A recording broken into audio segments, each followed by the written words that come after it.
Jouer à des jeux dans un monde 3D que tu conçois toi-même tout en apprenant les fondamentaux de la programmation te semble amusant? Il est grand temps pour toi d'essayer Agent Cubes.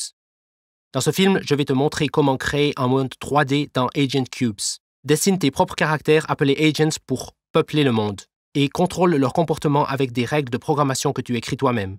Tu peux écouter le film entier ou, dès que tu es prêt, appuyer sur pause et créer ton propre jeu. Tu peux passer à différentes parties du film en cliquant sur un titre dans la table des matières située à droite du film.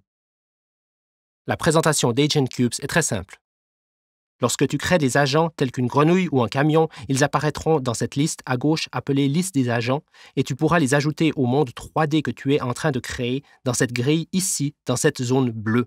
Dans la partie inférieure de l'écran se trouve l'éditeur de comportement.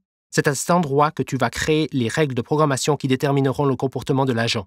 Tu vas commencer par créer ton premier agent. Je vais créer un agent grenouille. Je vais dans la barre d'outils inférieure et clique sur le bouton Agent. Dans la fenêtre qui s'affiche, je choisis icône gonflable au niveau de la première colonne. Cette option va me permettre de dessiner ma propre forme bidimensionnelle et de la gonfler, c'est-à-dire lui ajouter du volume pour en faire une forme tridimensionnelle. Dans la seconde colonne, je ne modifie rien.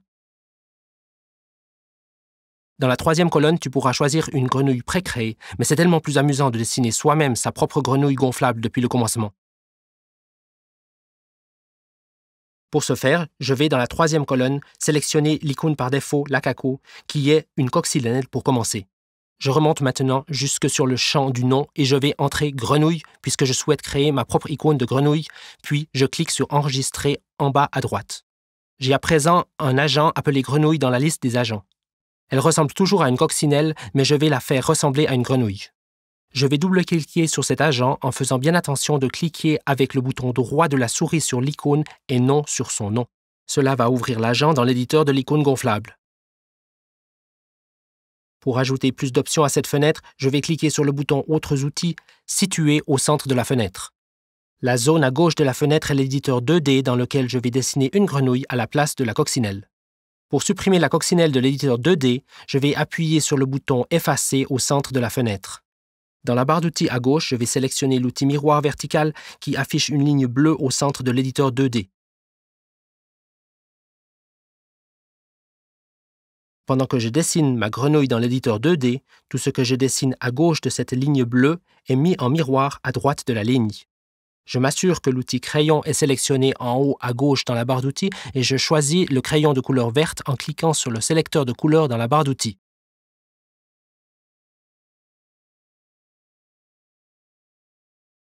Je clique sur OK pour fermer le sélecteur de couleurs.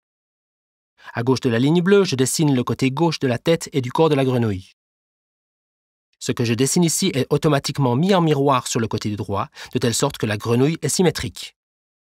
Je donne une paire de pattes avant à ma grenouille et je dessine vers le bas de l'image jusqu'à ce que le contour de la grenouille soit terminé.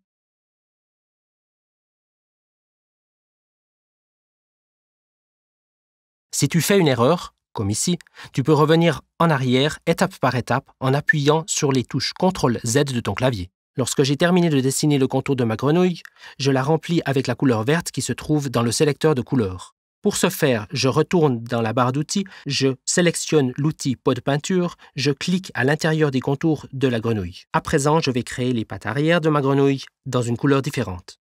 Je clique une nouvelle fois sur le sélecteur de couleurs et cette fois, je vais choisir un crayon vert plus foncé. Je clique ensuite sur OK.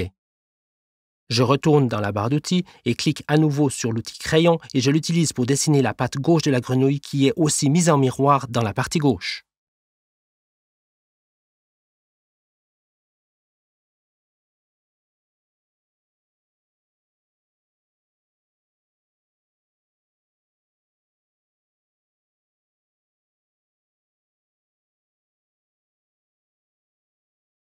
Je sélectionne à nouveau l'outil pot de peinture dans la barre d'outils, je remplis la patte gauche avec la couleur verte, ce qui va remplir automatiquement la patte droite.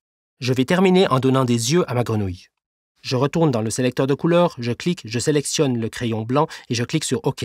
Je retourne ensuite dans la barre d'outils et je sélectionne à nouveau l'outil crayon. Je dessine l'œil. Je retourne une fois de plus dans le sélecteur de couleurs, je sélectionne le crayon noir et je clique sur OK pour ajouter les pupilles.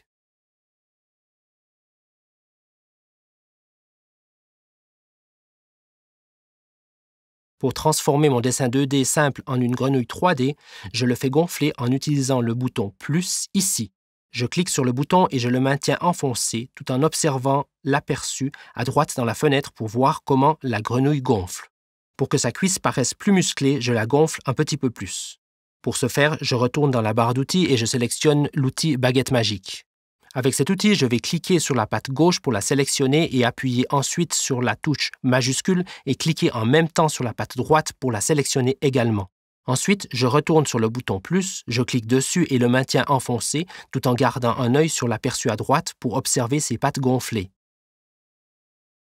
Pour désélectionner les pattes, j'appuie sur les touches CTRL-D sur mon clavier. J'ai maintenant terminé de créer ma grenouille. Pour voir comment elle apparaît dans l'aperçu 3D, je me rends à droite dans la barre d'outils et je sélectionne l'outil pivotement caméra. Ensuite, je clique dans la zone d'aperçu à droite et je fais glisser le symbole pour faire pivoter la grenouille.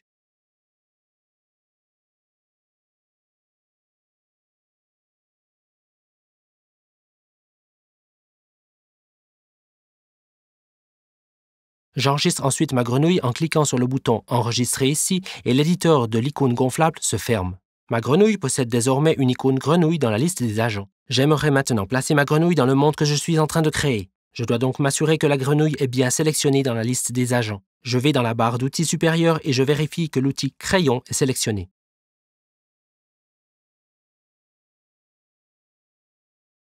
Je vais ensuite dans le monde et je clique dans la grille à l'endroit où je souhaite positionner ma grenouille. Dès que tu effectues une modification dans le monde du jeu, comme ici, c'est-à-dire que tu ajoutes, supprimes ou déplaces un agent, tu dois enregistrer cette modification. Pour ce faire, je vais dans la barre d'outils supérieure et je clique sur le bouton « Enregistrer ici ». D'une manière générale, si je change d'avis sur quelque chose que j'ai créé dans le monde et que je souhaite l'annuler, je peux utiliser le bouton « Restaurer ».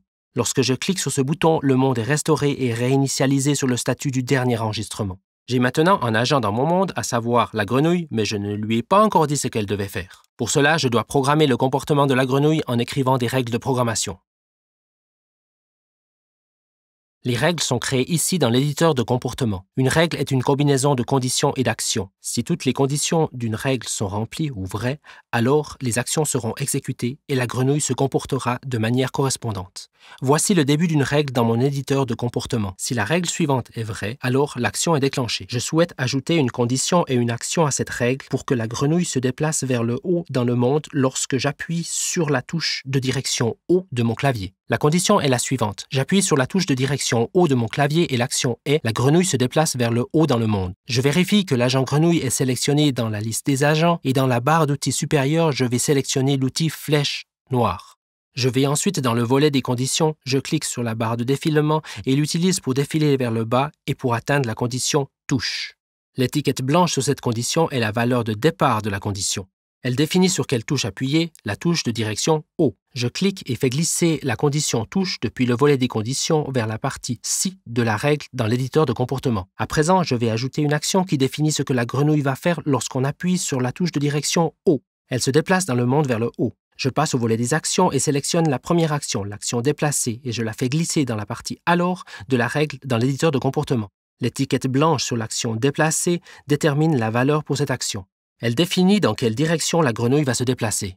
Je souhaite que la grenouille se déplace vers le haut dans le monde, donc je vais cliquer sur l'étiquette blanche et choisir la touche de direction haut comme valeur pour cette action.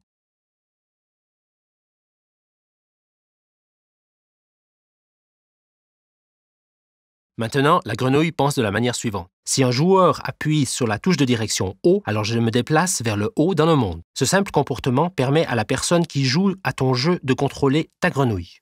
Testons pour voir si cela fonctionne. Je vais dans la barre d'outils supérieurs et je clique sur le bouton Lecture vert. Maintenant, pour tester la règle, j'appuie sur la touche de direction haut sur mon clavier et je vois que la grenouille se déplace vers le haut à chaque fois que j'appuie sur la touche de direction haut.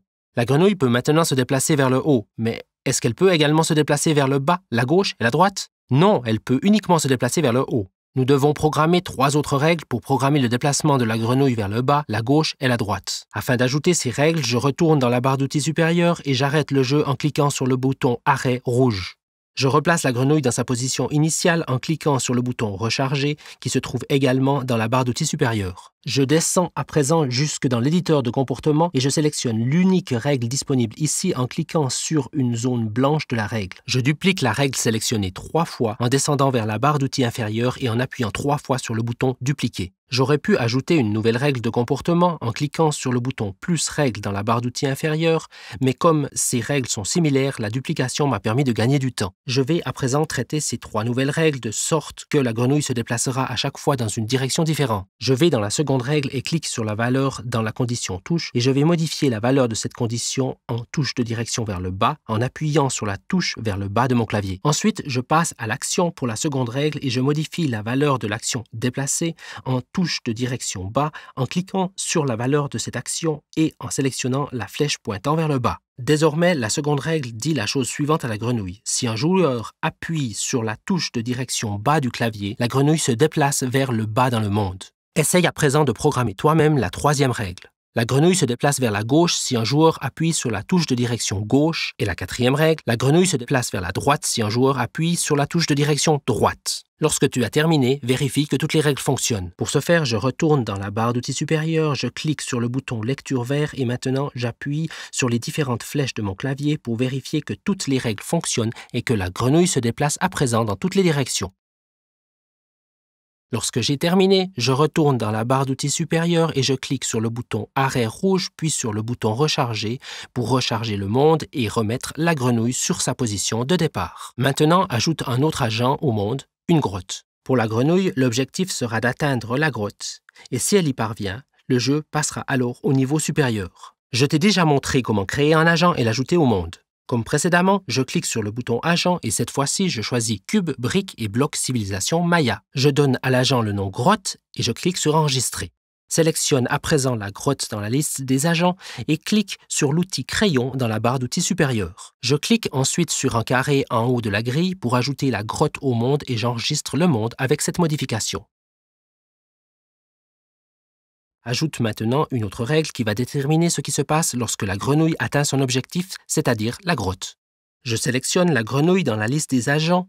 Dans l'éditeur de comportement, je clique sur la règle supérieure, puis je descends et clique sur le bouton « Plus règle ». Cette action crée une nouvelle règle sous la règle sélectionnée. Je fais glisser la nouvelle règle vers le haut de l'éditeur de comportement. Cette nouvelle règle doit se trouver au-dessus des règles de déplacement de la grenouille car chaque agent teste ses règles du haut vers le bas. La première règle trouvée par un agent pour laquelle toutes les conditions sont remplies est exécutée. Je veux m'assurer que la règle que je suis en train de créer est la première règle que l'agent grenouille teste, car cette règle peut potentiellement arrêter le jeu. C'est donc la plus importante des règles. J'ajoute une condition à cette règle. Si la grenouille est empilée directement au-dessus de la grotte, alors le son Trara est joué. Une boîte de dialogue affiche un message « Tu gagnes » et le monde est alors rechargé.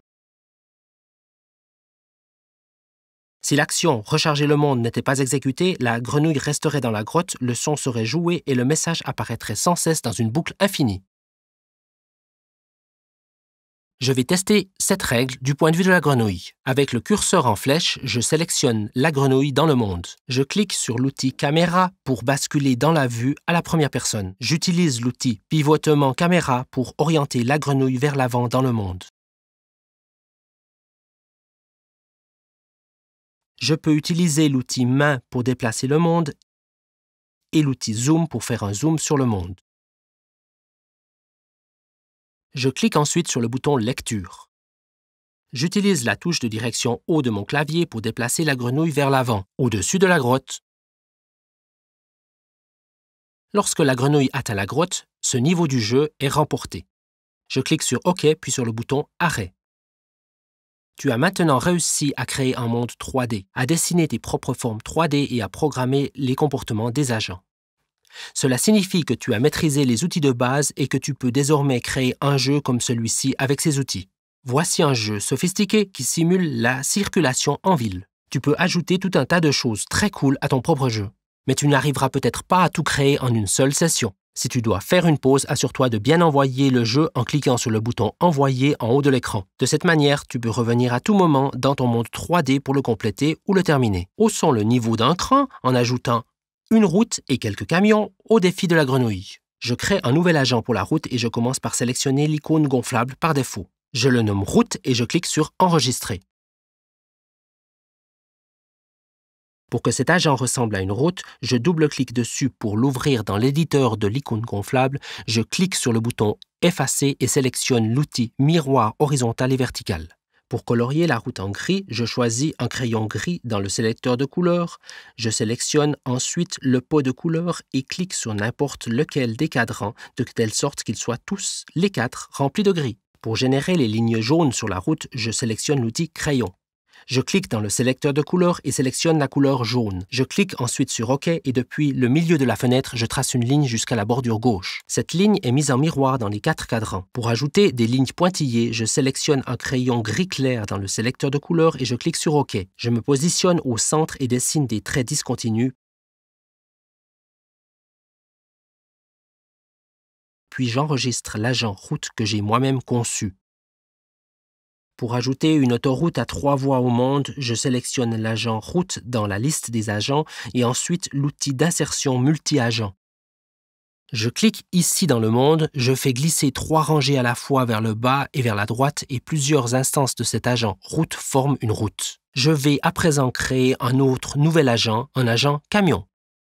Pour ce faire, je sélectionne icône gonflable et la catégorie véhicule. Tu peux choisir parmi plusieurs camions. Je vais choisir celui-là, je le nomme camion et je clique sur Enregistrer. J'utilise mon agent camion et l'outil Crayon pour ajouter plusieurs camions sur l'autoroute au hasard.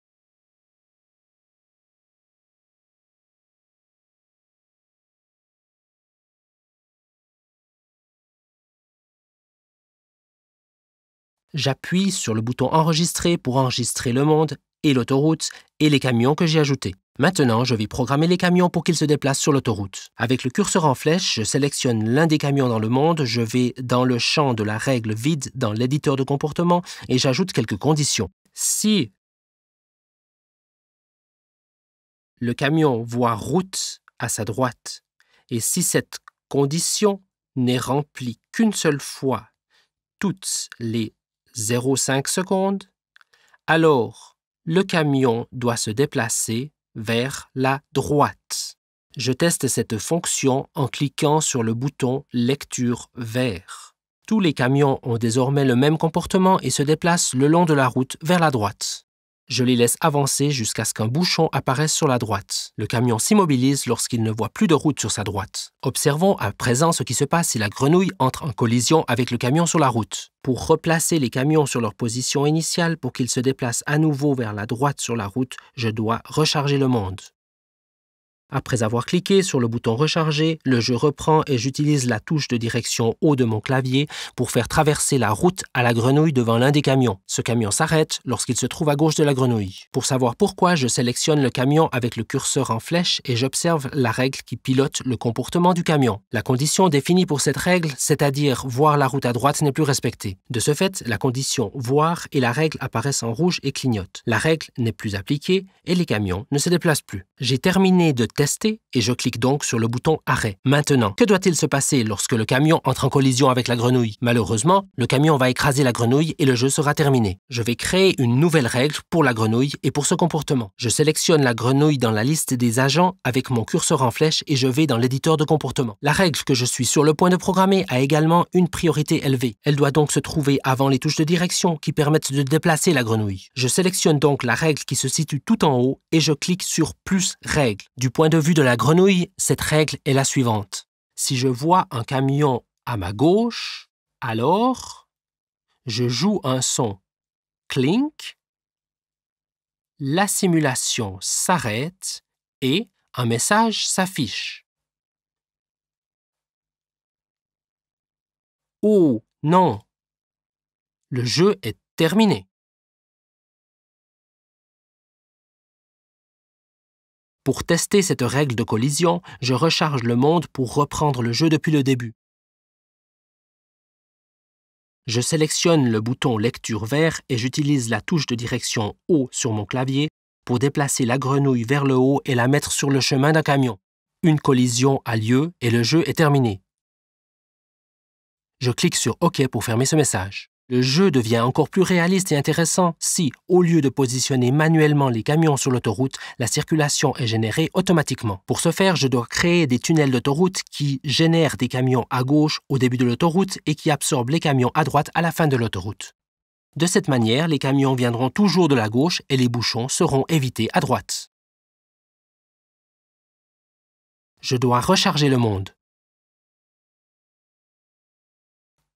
Je sélectionne l'outil Gomme et clique ensuite sur chacun des camions pour les supprimer du monde.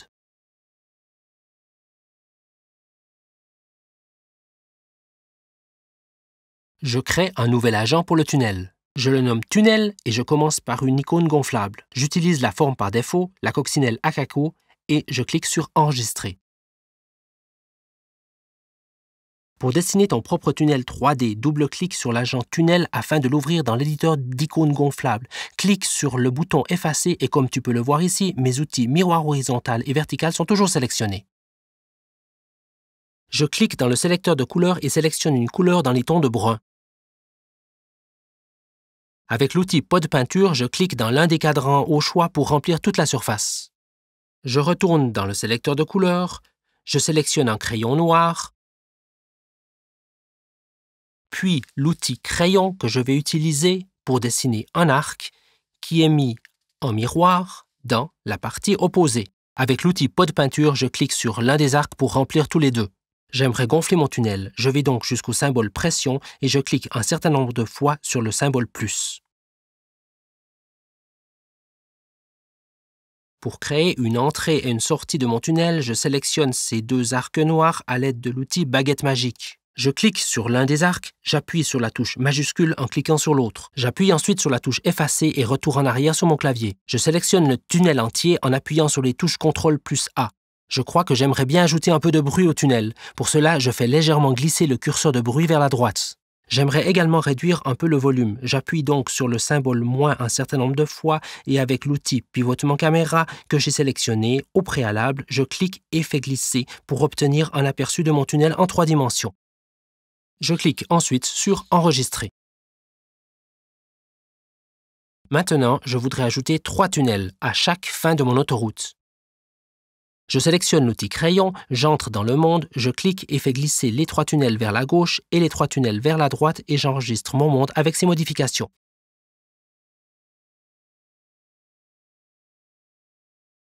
À présent, je souhaite programmer le tunnel de telle sorte que des voitures soient générées.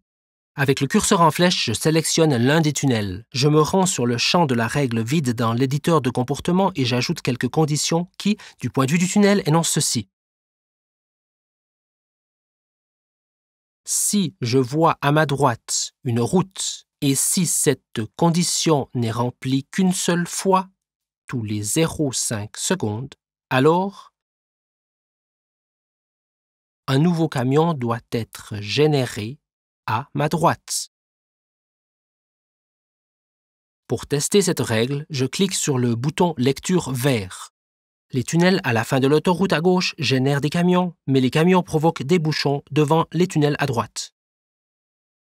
Pour empêcher que les camions créent ces bouchons sur la partie droite de la route, je dois programmer les camions de telle sorte qu'ils seront absorbés si un tunnel existe à droite. Je crée donc une nouvelle règle pour l'agent camion. Avec le curseur en flèche, je sélectionne l'un des camions se trouvant à droite d'un tunnel. Je sélectionne la règle existante dans l'éditeur de comportement et je crée une nouvelle règle. J'ajoute une condition qui, du point de vue du camion, dit ceci.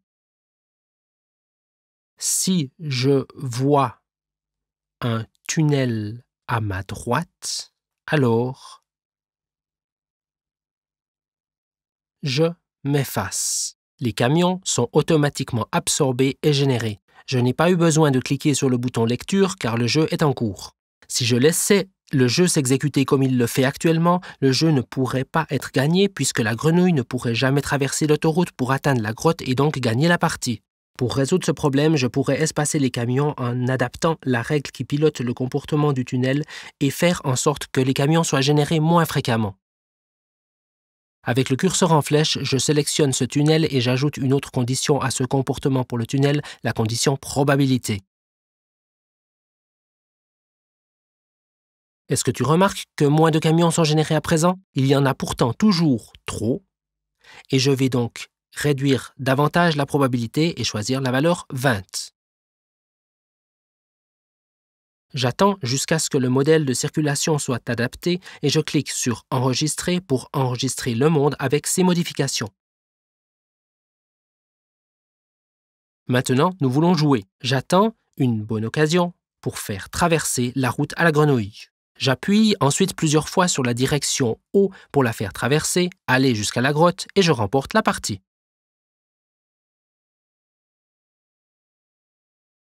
Je clique sur OK. Et maintenant, j'aimerais essayer de jouer au jeu dans la vue à la première personne. Avec le curseur en flèche, je sélectionne la grenouille puis je clique sur l'outil caméra pour basculer dans la vue à la première personne.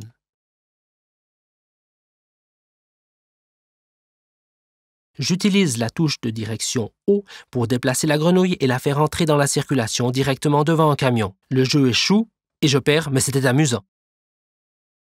Tu as à présent appris 3 modèles de programmation abstraits. Collision, la collision entre les camions et la grenouille. Génération, les tunnels génèrent les camions. Et absorption, les tunnels absorbent les camions. Grâce à ces compétences, tu peux toi-même créer des jeux sophistiqués ou continuer à m'accompagner pour apprendre comment j'ajoute plus d'animaux et d'objets à ce monde 3D. Rendons le jeu un peu plus difficile pour la grenouille et ajoutons une rivière qu'elle devra traverser pour atteindre la grotte. Je crée un nouvel agent pour la rivière et commence par sélectionner l'icône gonflable dans la catégorie Paysage et l'icône Eau. Je nomme l'agent Rivière et je l'enregistre. Pour ajouter la rivière au monde, j'utilise l'outil d'insertion multi-agent, je clique et je le fais glisser sur le monde. J'enregistre ensuite le monde avec ses modifications. Comme la grenouille peut se noyer en traversant la rivière, j'ajoute ce comportement à la grenouille. Avec le curseur en flèche, je sélectionne la grenouille dans le monde et je la fais glisser pour la positionner juste en dessous de la rivière. Je sélectionne la règle supérieure dans l'éditeur de comportement et je crée une nouvelle règle directement sous celle-ci. Du point de vue de la grenouille, cette règle énonce ceci. Si je me trouve au-dessus de la rivière, alors le joueur entend le son whip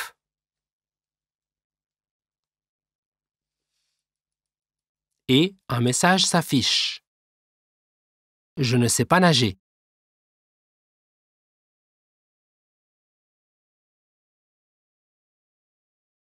Et je recharge le monde. Pour tester cette règle, je clique sur le bouton Lecture vert dans la barre d'outils et j'utilise la touche de direction haut de mon clavier pour déplacer la grenouille sur l'eau. La grenouille s'est noyée.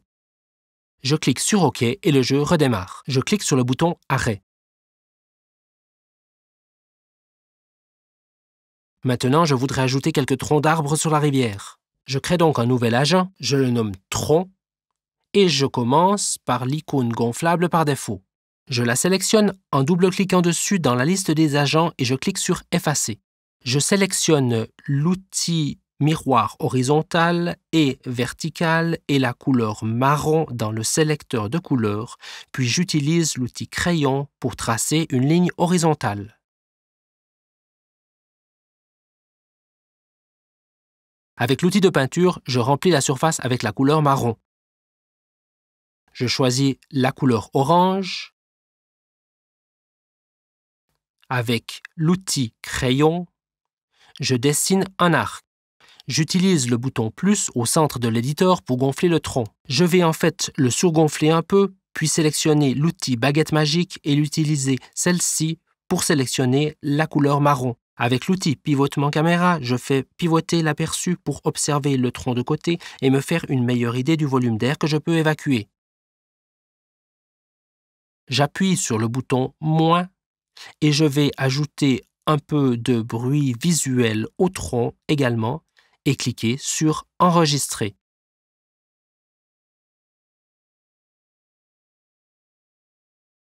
J'aimerais que les troncs soient automatiquement générés dans le monde par un pont, de la même manière que les camions étaient générés par des tunnels plus tôt dans le jeu. Je crée donc un agent pont. Je commence par l'icône gonflable par défaut,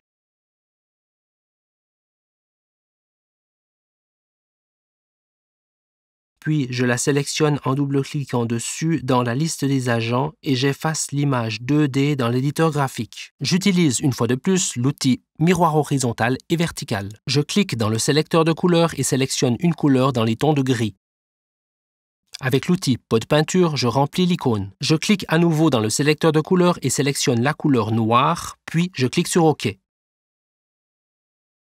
Avec l'outil crayon, je dessine un arc et je le remplis avec la couleur noire.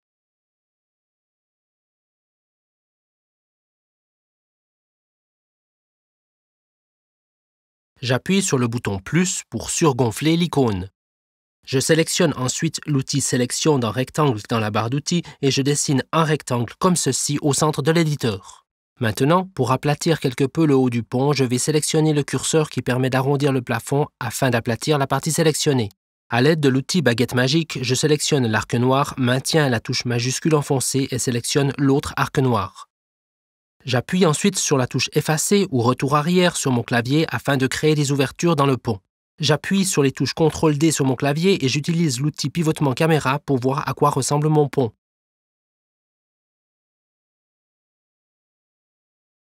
J'appuie également sur le bouton Enregistrer pour enregistrer mon pont.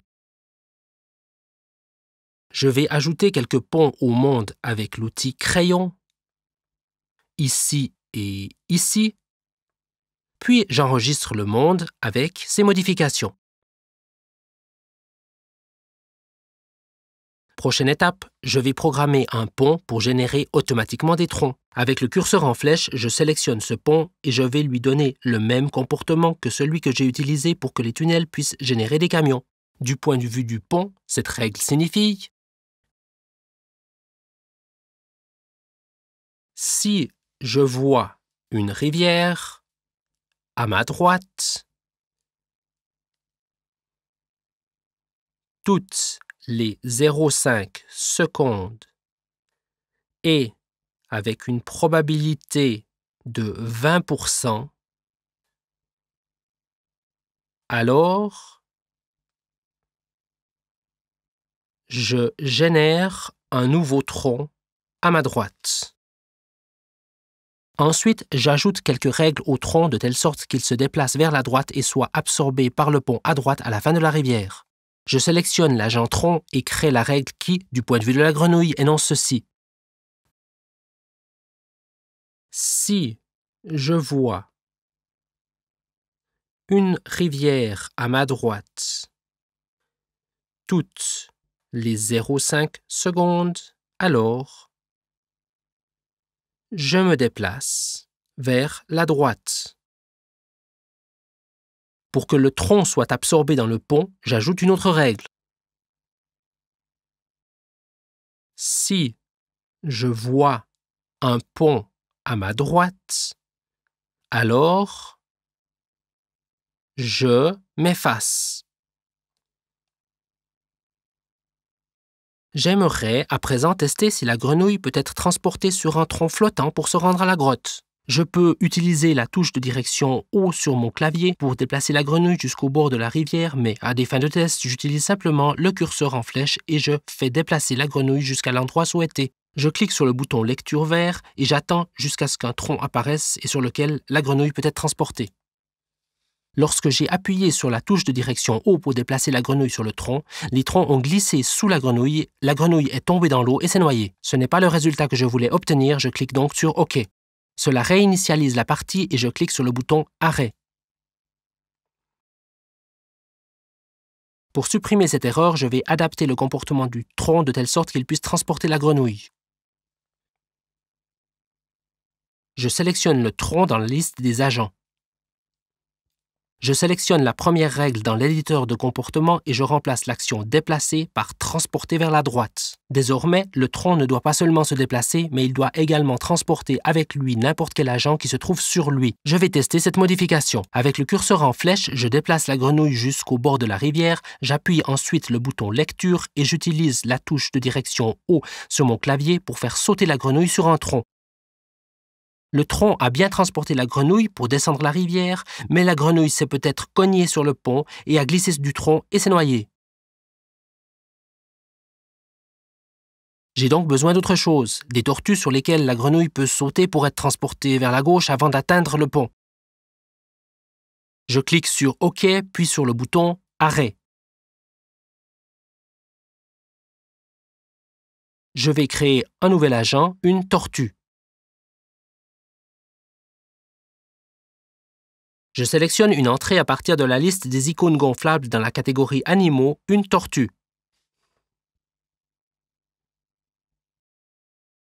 Je crée ensuite un autre agent, une île que je vais utiliser pour générer les tortues pour mon monde. Cette fois-ci, je sélectionne la catégorie Paysage sous les icônes gonflables. À cet endroit, il y a une île que je peux utiliser. Avec l'outil Crayon, je vais ajouter quelques îles ici, et j'enregistre le monde avec ces modifications.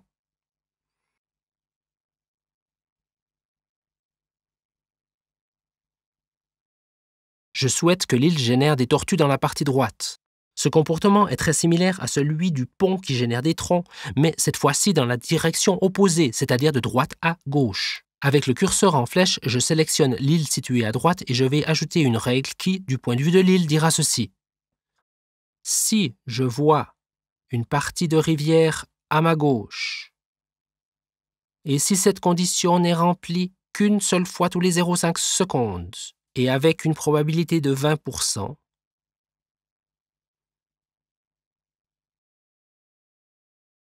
alors je génère une nouvelle tortue à ma gauche. Les tortues doivent se déplacer vers la gauche. Je sélectionne donc la tortue dans la liste des agents et je programme une règle. Si je vois une partie de rivière à ma gauche toutes les 0,5 secondes, alors je fais un pas vers la gauche. De plus, je souhaite que les tortues soient absorbées par l'île à gauche et j'ai donc besoin d'une autre règle. Si je vois une île à ma gauche, alors je m'efface. J'arrive maintenant au moment tant attendu. Je peux enfin jouer au jeu du début à la fin. Je clique sur le bouton Lecture et j'utilise la touche de direction haut de mon clavier pour faire traverser la grenouille sur l'autoroute. Puis j'utilise la touche de direction gauche pour la déplacer vers la gauche où la probabilité qu'elle attrape un tronc comme celui-ci est la plus élevée. Je la fais sauter sur une tortue, puis la fais avancer jusqu'à la grotte et la partie est gagnée. Je clique sur OK pour recharger le monde et j'arrête le jeu. C'était vraiment amusant. Pour finir et peaufiner un peu mon jeu, je vais ajouter des éléments au paysage. Je vais créer un nouvel agent, le nommer Plante et dans la catégorie Carreaux et Plantes, je vais choisir Haies non taillées.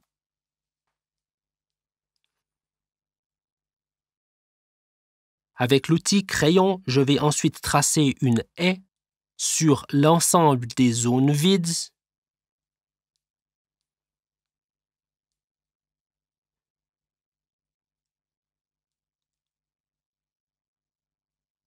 puis j'enregistre le monde avec ces modifications. Nous avons maintenant créé un jeu complet. Pourquoi n'essaies-tu pas de jouer à ce jeu avec une vue à la première personne en cliquant sur l'outil caméra pour basculer dans la vue à la première personne et voir comment tu avances? Je te remercie d'avoir fait cet exercice avec moi. Tu as réussi à créer un jeu 3D, tu as appris comment créer des formes 3D et comment les programmer. Envoie ton jeu pour pouvoir continuer à travailler dessus ou partage-le avec des amis. Pour recevoir plus d'idées sur d'autres jeux ou des simulations à créer, rendez-vous sur le site web de Scalable Game Design à l'adresse http://scalablegamedesign.cs.colorado.edu ou sur le site suisse http://www.scalablegamedesign.ch.